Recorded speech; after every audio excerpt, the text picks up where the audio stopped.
J'ai reçu une question de Margot qui me demande comment expliquer à mes parents ce que je fais sur YouTube parce qu'ils sont franchement pas chauds, ils sont pas du tout emballés, ils ont pas envie que je fasse ça. Je voudrais vraiment prendre le temps de répondre à cette question dans cette vidéo parce que c'est une question qui revient souvent. Alors en moyenne, les gens qui me suivent sont majeurs, c'est plutôt on va dire entre 20 et 30 ans. Mais il y a aussi des mineurs qui se lancent sur YouTube, qui font de la vidéo, qui ont moins de 18 ans et qui rencontrent parfois des problèmes avec leurs parents à propos de ça. Et en fait, c'est assez normal parce que le problème principal, c'est l'incompréhension. Il faut bien comprendre que nos parents, ils n'ont pas grandi avec YouTube. Non, nos parents, ils n'ont pas grandi avec Internet. Donc ça veut dire qu'on est dans une configuration totalement différente.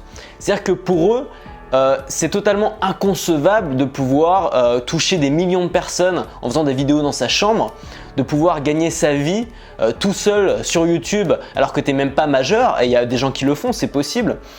Et forcément, ça va créer de la peur, ça va créer des conflits parce que tes parents ils tiennent à toi. La plupart des choses que tes parents vont faire ou vont dire, c'est pour ton bien. Souvent, c'est parce qu'ils veulent te protéger, ça faut bien en avoir conscience. Et souvent, ça va se transformer en conflit parce que forcément, toi, tu as une autre vision des choses. Toi, tu as peut-être envie de créer ta chaîne YouTube, tu as peut-être envie de la développer, tu as peut-être envie d'en vivre, tu as peut-être envie d'en faire ton métier. Et tes parents, ils voient pas du tout ça de cette façon-là. Eux, ils ont envie que tu trouves un boulot bien pépère, bien sécure et que tu sois en sécurité, ce qui est aussi normal, on peut les comprendre. Le problème, c'est qu'il faut bien comprendre que si tu as moins de 18 ans, tu es dépendant de tes parents. Tu vis chez eux, ils te logent, ils te nourrissent, ils te donnent de l'argent, donc tu as besoin d'eux. Donc être en conflit avec tes parents quand tu es dépendant de tes parents, c'est jamais une bonne idée. C'est vraiment un conseil que je peux te donner. Évite de créer des conflits majeurs avec tes parents quand tu es sous leur toit parce que ça va mener absolument à rien et ça va te causer des problèmes et ce sera toi qui seras dans la position de victime puisque c'est toi qui es dépendant. Donc je vais essayer de te donner quelques conseils pour résoudre cette situation. Moi j'étais un petit peu dans ce cas-là, ça veut dire que là aujourd'hui je suis majeur, j'ai 21 ans, je vis de ma chaîne YouTube, mes parents ont bien compris que c'était ce que j'allais faire. De toute façon j'ai plus besoin de leur avis puisque je suis autonome, je suis indépendant donc c'est plus un problème pour moi. Mais ça fait un bout de temps que je suis sur Internet, que j'ai envie d'être entrepreneur, que j'ai envie de vivre de mon activité en ligne. Avant c'était avec mon blog, aujourd'hui c'est avec ma chaîne YouTube et ça n'a pas toujours été simple. Pendant longtemps mes parents y croyaient pas trop, mais ça n'a jamais créé de gros conflits parce qu'ils me laissaient faire ce que je voulais de mon côté. C'est-à-dire que tant que je faisais pas de grosses conneries, tant que je continuais à aller à l'école, tant que je prévoyais toujours de faire des études, il n'y avait pas de problème. Je pense qu'on ne devrait jamais décourager un enfant de créer. C'est-à-dire que c'est tout à fait normal que tes parents aient des peurs, que tes parents aient une incompréhension. Le problème, c'est quand tes parents ils te disent « ne fais pas de vidéo, t'es mauvais, c'est pas pour toi ». Ça, c'est un vrai problème parce que je pense véritablement que entre 10 et 20 ans, beaucoup de choses que tu fais aura de l'impact sur ton avenir. Alors moi, j'ai ma théorie là-dessus, c'est uniquement basé sur mon expérience parce que je remarque que quand j'étais petit, entre 10 ans et 18 ans, j'ai créé tout un tas de choses. Je faisais des petits journaux, que ce soit pour ma famille, que ce soit à l'école. Je faisais des vidéos aussi. J'ai même lancé des chaînes de télé et de radio sur Internet. Alors évidemment, personne ne les regardait. Évidemment, il n'y a jamais rien qui a marché. Mais au moins, mes parents me laissaient faire un peu ce que je voulais. Donc du coup, je créais des tas de trucs. Et aujourd'hui, ça m'aide énormément pour faire des vidéos, pour créer du contenu et pour vivre de ma passion. Mais malgré tout, j'ai grandi à un moment où on n'avait pas encore vraiment conscience des dangers d'Internet. Il y a un point où tes parents ont raison. C'est que Internet est dangereux, c'est que YouTube est dangereux. Et ça, je peux te le dire, c'est que même moi qui suis majeur, qui fais quand même ça depuis plusieurs années, qui devrait avoir la peau dure, mes premiers haters, c'était difficile à digérer. Alors aujourd'hui, j'en ai toujours des haters, mais aujourd'hui, j'arrive beaucoup mieux à les gérer. Ça a plus trop d'impact sur mon moral. Mais au début, quand je commençais à faire des vidéos YouTube, que je voyais qu'il y avait des gens qui m'insultaient dans les commentaires, qui mettaient des pouces rouges, qui me disaient que ce que je faisais était nul, qui me disaient que j'étais un loser, ça fait mal, tu vois. Même à 21 ans, ça fait mal et je pense que toute ta vie, ça fait mal. C'est difficile à encaisser. Ça vient avec le temps, ça vient avec l'expérience. Simplement, quand tu as 12, 13, 14, 15 ans, 16 ans, est-ce que tu es prêt à encaisser la violence que peut engendrer YouTube ? Et encore, moi c'était une toute petite violence, mais YouTube peut être beaucoup plus violent que ça. Tu peux te faire lyncher, tu peux te faire insulter de tous les côtés, ça peut être une pression énorme. C'est ça le danger de YouTube, et il faut jamais surestimer sa capacité à supporter une telle pression. On est tous des êtres humains, on est sensibles, on est vulnérables, et ça peut nous atteindre. Et très fréquemment, t'entends parler de suicide, d'ados qui se font harceler sur Internet. C'est très fréquent et c'est tellement triste. Moi, c'est quelque chose qui me touche énormément. J'ai eu de la chance, je me suis jamais fait harceler, mais j'ai toujours eu énormément d'empathie pour les gens qui se font exclure parce qu'ils se font exclure simplement parce qu'ils sont différents de la masse. ce qui pour moi est une qualité. Et souvent c'est une qualité qui se révèle plus tard. Ça veut dire que quand tu es au collège, quand tu es au lycée, on te demande de rentrer dans le moule, on te demande d'être comme tout le monde. Et en fait, plus tard, si tu es comme tout le monde, tu vas pas vraiment te démarquer. Plus tard, tes différences vont devenir une force. Donc c'est tellement dommage, c'est tellement triste de pas supporter ce passage-là, alors que plus tard, ça deviendra une force, que moi, c'est quelque chose qui me désole. Mais j'en parlerai sûrement dans une autre vidéo, c'est pas le thème de la vidéo. Donc il faut bien comprendre qu'on devrait jamais te décourager de créer. Si tu as envie de créer, tu crées d'une façon ou d'une autre. Tu laisses pas tes parents interférer ça. Par contre, si tes parents ont peur que tu te fasses attaquer sur Internet, si tes parents ont peur de YouTube, eh bien ils ont raison. Et toi aussi, tu devras en avoir peur. Et la meilleure façon, sûrement, de trouver une solution, c'est de trouver un compromis avec tes parents. Tes parents, ils veulent ton bien et t'en as sûrement conscience, mais le problème, c'est que on va un peu se mettre en guerre avec eux souvent. Parce que forcément, nous, on a des convictions, eux, ils veulent nous protéger et souvent, c'est pas compatible. Mais il faut bien comprendre que finalement, vous voulez la même chose, c'est ton bonheur. Simplement, vous le concevez pas de la même façon. Et donc, sûrement que la première chose à essayer de faire, c'est essayer de trouver peut-être un compromis avec tes parents. Par exemple, si tes parents ont simplement peur que tu te fasses lyncher sur YouTube, qui est une peur tout à fait raisonnable, vous pouvez trouver un compromis. Par exemple, tu continues à faire des vidéos mais tu les mets pas sur YouTube. Ou alors tu les mets en non répertorié. Tu fais en sorte de minimiser les conséquences. Ou alors tu demandes à un de tes parents de vérifier ou de filtrer les commentaires. Je sais pas. Mais trouver un compromis qui fait que tu vas pas totalement te mettre en danger, mais en même temps tu vas avoir la possibilité de continuer à faire ta passion et à créer. La deuxième chose à bien comprendre, c'est que quand tu démarres quelque chose, quel que soit ton âge, tu es toujours un loser. Picasso, quand il a fait sa première peinture, il est probable qu'il y a un pote à lui qui a regardé, qui lui a dit « Ah, tu te prends pour Michel-Ange ?» C'est tout à fait possible. Quand on démarre, on est toujours un loser, même si on est bon. C'est ça le truc. C'est qu'on est toujours un suiveur, on est toujours un débutant. On n'a pas d'audience sur YouTube. Il n'y a personne qui nous connaît, il n'y a personne qui nous suit. Donc forcément, on est là tout seul avec notre chaîne YouTube, avec 2 abonnés, à faire des vidéos un petit peu maladroites parce qu'on n'a pas encore d'expérience.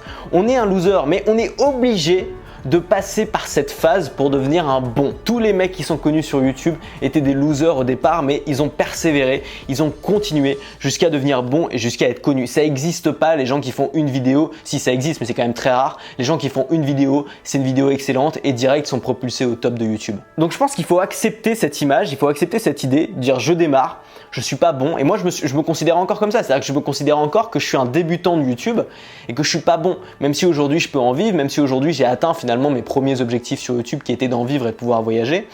Je me considère encore comme un débutant de YouTube et c'est ok.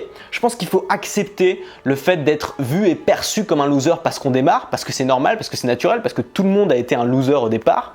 Et tu peux même transformer ça en source de motivation. Tu dis ok, ils pensent tous que je suis un nul, ils pensent tous que je vais pas réussir, je vais leur prouver le contraire. C'est très puissant, c'est très fort. Moi, ça m'a énormément aidé. La troisième chose, c'est que tout le monde s'en fout des mots. Les gens s'intéressent aux résultats.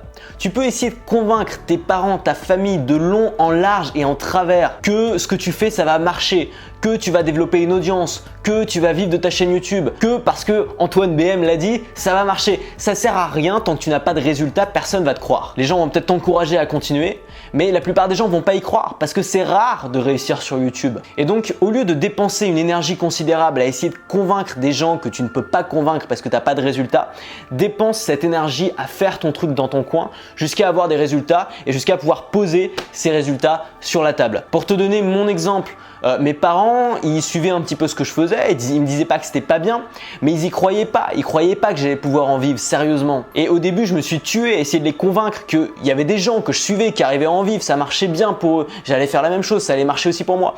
Mais ils me croyaient pas. Et aujourd'hui, ils me croient. Pourquoi? Parce qu'aujourd'hui, j'ai des résultats. Parce que je leur ai pas demandé un centime depuis 2 ans. Parce que depuis 1 an, je vis de ma chaîne YouTube. J'ai voyagé partout dans le monde. J'ai publié presque 300 vidéos. Et maintenant, ils sont obligés de me croire puisqu'il y a des résultats sur la table. Un résultat vaut 1000 mots. Donc si aujourd'hui tu n'arrives pas à convaincre tes parents, lâche l'affaire et focus-toi sur les résultats. Et c'est le 4e conseil que je veux te donner, c'est lâche l'affaire. Il y a un moment, il faut bien comprendre que tous les jugements ne se valent pas.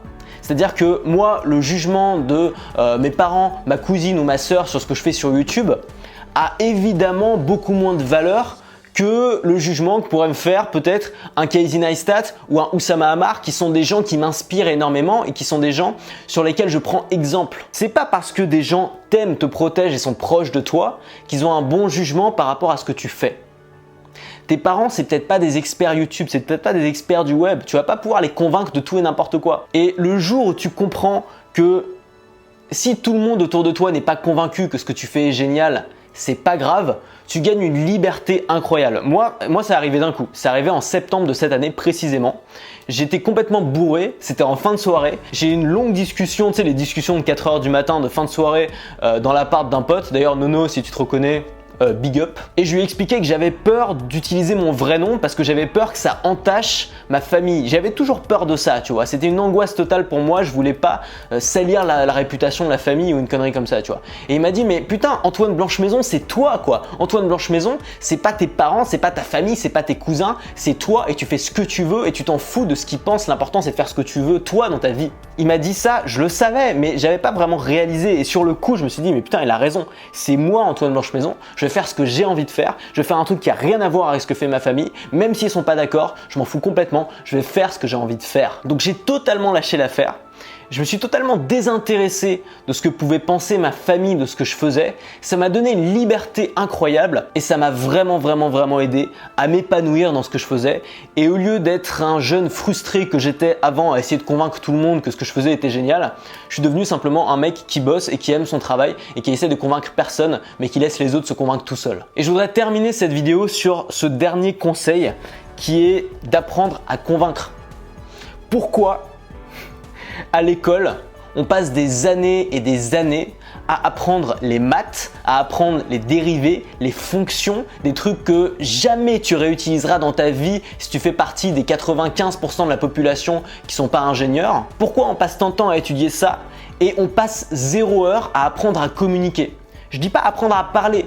Je dis pas apprendre à aligner des mots ou à expliquer des choses. Je parle apprendre à convaincre, apprendre à vendre, apprendre à se vendre. C'est des choses qu'on fait depuis des décennies aux États-Unis. En France, on le fait pas et ça fait des gens qui sont mal dans leur peau, qui n'ont pas confiance en eux. Alors, tu peux pas compter sur le système scolaire pour apprendre à convaincre, mais tu peux compter sur les bouquins. Moi, l'art de la persuasion, c'est un domaine qui me fascine. Ça fait longtemps que je m'y intéresse. En ce moment, je suis en train de lire plusieurs livres en parallèle dessus. Je peux te conseiller Pitch Anything. Je peux te conseiller Influence et manipulation de Robert Cialdini, qui est un classique. Je peux te conseiller aussi celui-là. Là, c'est la traduction française. C'est aussi un bouquin de Robert Cialdini. Donc, devenez un as de la persuasion en 50 leçons. L'avantage, c'est que chaque page, c'est une leçon différente. Donc, c'est super facile à intégrer. C'est passionnant. Je peux te conseiller le bouquin Psychologie du consommateur. Pareil, c'est 100 petites expériences. Donc, c'est super facile, super agréable à lire. C'est passionnant. Et ça va t'aider à comprendre comment toi, tu es influencé constamment par les marques, mais aussi par tous les gens qui sont autour de toi, sans même que tu t'en rendes compte. Mais ça va aussi t'aider à comprendre comment toi, tu peux influencer les autres sans épuiser ta salive à répéter toujours et toujours les mêmes arguments qui n'ont aucun impact. Donc moi, je travaille beaucoup là-dessus. J'ai vraiment envie de t'en parler, de persuasion, t'en parler beaucoup plus dans les prochaines vidéos. Donc si ça t'intéresse que j'en parle davantage, mets simplement un like sous cette vidéo et en fonction du nombre de likes, je verrai si ça vaut le coup que j'en parle ou pas. J'espère vraiment que cette vidéo t'a aidé. Si tu as un problème spécifique de communication avec tes parents sur ce sujet, tu peux peut-être le mettre en commentaire et peut-être qu'il y a des gens qui pourront essayer de t'aider, je sais pas. Moi, je te dis à demain et surtout, reste libre. Je voulais te parler de cette infirmière australienne qui, pendant plusieurs années, a posé la même question à des gens sur leur lit de mort. Cette question, c'était « Quel est votre plus grand regret ?» Elle a analysé les réponses, elle en a fait un bouquin qui s'appelle « Les 5 plus grands regrets des mourants ». Et je voulais simplement partager ces 5 regrets avec toi parce que je trouve qu'ils sont très révélateurs. Le premier regret,